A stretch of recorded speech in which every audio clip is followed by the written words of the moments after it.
Abraham Lincoln was one of the most unforgettable, legendary, prosperous leaders in U.S. history. Today I decided to talk about him as one of the main ideas because he took a huge part in this time of history and thrived to be such a wonderful president who made significant actions to help his citizens and many others. Additionally, he was elected the 16th President of the United States in 1860, right before the outbreak of Civil War. He was a clear opponent of slavery, as well as a military strategist.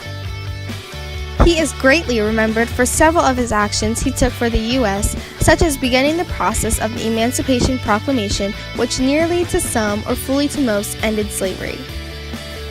After the three most bloodiest years in history, President Abraham Lincoln decided to issue the Emancipation Proclamation on January 1, 1863. This proclamation declared that all persons held as slaves within the rebellious states are and henceforth shall be free, according to Lincoln. However, the Emancipation Proclamation was extremely limited. It only applied to states that had seceded from the Union and who left slavery untouched in the loyal bordered states. Overall, the Emancipation Proclamation may have not immediately freed all the slaves, but it did capture millions of African Americans and turn them from the bloody wars to wars of freedom. Not only that, the proclamation announced the acceptance of African American men into the Union Army and Navy. By the end of the war, almost 200,000 black soldiers and sailors fought for the Union and freedom. Moving forward, another accomplishment that made Lincoln so memorable was his most famous speech, also known as the Gettysburg Address.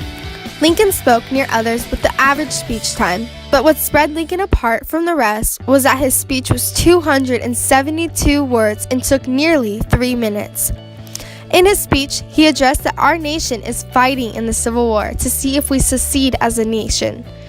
Equally important, his speech brought back the reminiscence of men who had fought and died for us in Gettysburg. Lincoln spoke with heart, soul, and passion in his speech, which made this informative speech so memorable.